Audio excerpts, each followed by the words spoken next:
Yes, please. Most languages have evolution of the same. Thus, the English is reached 1,000,000 words.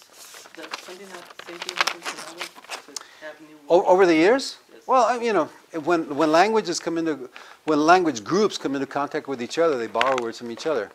And yeah, now it has more words now than it did at in the 16th century, of course. I mean, it's only logical to suppose that. A word of caution, though, the number of words in a language really doesn't mean a lot, you know. It's what people do with the constructions of the language, you know. So the fact that the language has 1,000,000 words as opposed to another one that has 500,000 is irrelevant. It's what people do, how they manipulate, you know, the words. Okay, I have some useful expressions for you, very few. So again, different ways of doing this. The first one, hello, you can say Nilse, everyone. Shonawia. Shonawia means be happy, but that's more classical 16th century. Please, let's do this very slowly. Nimis tlatlautia. Again, nimitz, tlatlautia. These are just expressions, all right? Ni means I, meets is you, tlatlautia means to entreat, to beg, ask. I ask you, te ruego, right? Nimis tlatlautia. Next one, you're probably familiar with this one. Everyone, tlazohkamati. Thank you. Literally, tlazohkli means valuable, precious.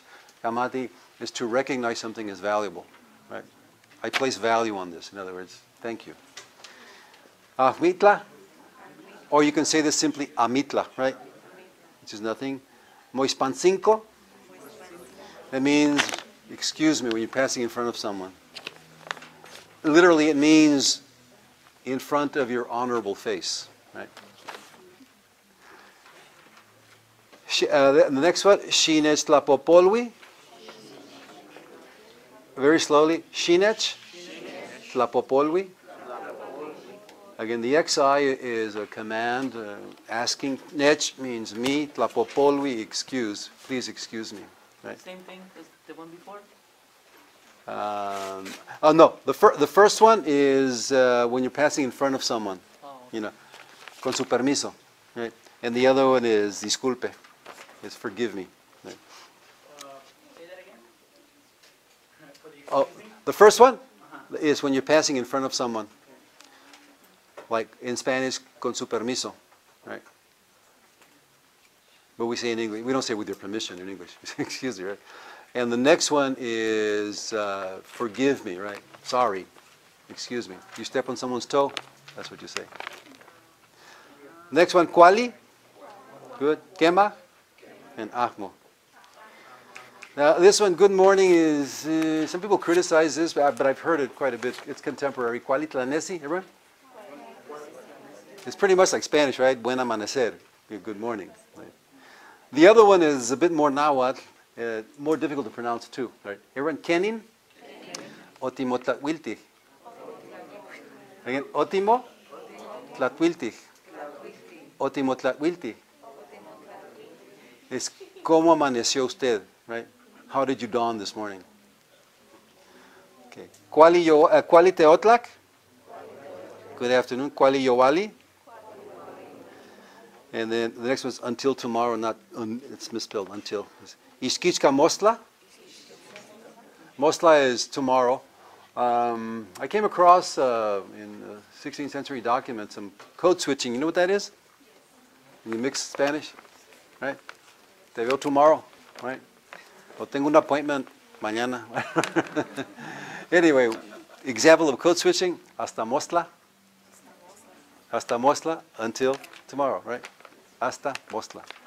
Okay, next one, kenintika. How are you? Kenti mawika. Literally, how do you carry yourself? How are you? How do you feel? Kuali tlazohkamati. Fine, thanks. Senka kuali. Everyone, senka kuali. Tlazohkamati. Akmo kuali. Anyway, if you need more, email me. That's just to give you. All right, I was going to be. I just selected, you know, some basic points of Nahuatl grammar, which I think are essential. Now, verbs are action words, right? And in English and in Spanish, we use personal subjects. For example, to speak, I speak, you speak, he, she speaks, we speak, you speak, they speak, right? In Spanish, yo como, tú comes, él come, and so forth. Well, Nahuatl has the same thing. And these are always part of the verb. And if you take a look at this model that I have there for the verb to sing, repeat after me, everyone. Nikwika, which means I sing. Tikwika, which means you sing. Kwika, he, she sings, right? There's no subject marker for he, she, or it. The absence tells you it's he, she, or it. Now, tikwika, you have ti and then an h at the end. Ankwika and kwika. So that these are the subject prefixes. Ni means I, ti means you, nothing means he, she, or it. Ti with an h at the end means we. Am or an with an h at the end means ustedes, and nothing with an h at the end means they. So what if I give you the other one, tlachtoa, means to speak. It's not here, but using this as a guide, how would you say I speak? Tlachtoa. Ni tlachtoa, right? How would you say you speak? How would you say he, she speaks? Tlachtoa. Now how would you say we speak? Titlachtoa with an h at the end. How would you say you people speak? An tlachtoa. How would you say they speak? Tlachtoa. That makes sense? Pretty easy, right? Yeah? Okay. What about sleep? Kochi. How do you say I sleep? You sleep? He, she sleeps? We sleep? Tikochik? You people sleep? Ankochik? They sleep? That's pretty good. Hey, congratulations. I'm impressed. Okay. Now the tenses indicate time, right? So we have right now, present, we have the past, and we have the future. We have subdivisions as well, right? But I'm just going to go over these three. So the present you already saw. Now the imperfect, all you have to do is add YA.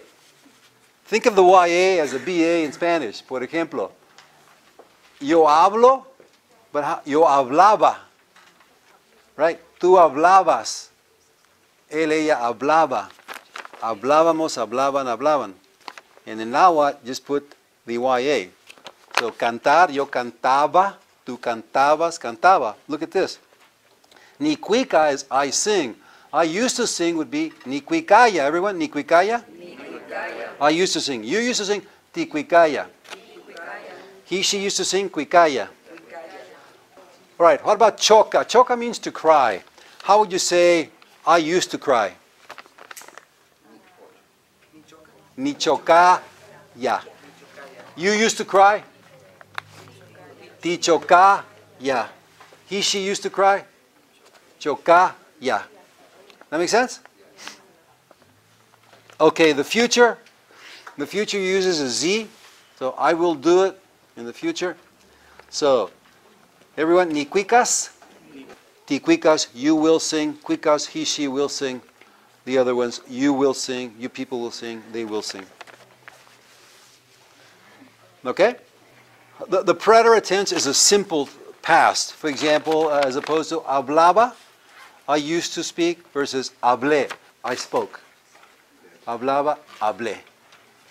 So in Nahuatl, this uses an O at the beginning. It tells you it's simple past. And it has a special stem and usually a number suffix. So look at this. I know it's a little complicated, and especially all in one sitting, but it's just an introduction. Everyone, onikwikak. You added an O at the beginning, you have a C at the end, makes it singular. I sang. You sang, everybody, otikwikak. He, she sang okwikak. And then otikwikake. The Q-U-E-H would be the plural. That means we sang oankwikake. You people sang, and okwikake. They sang. All right. That tense is the most complicated of them all in Nahuatl.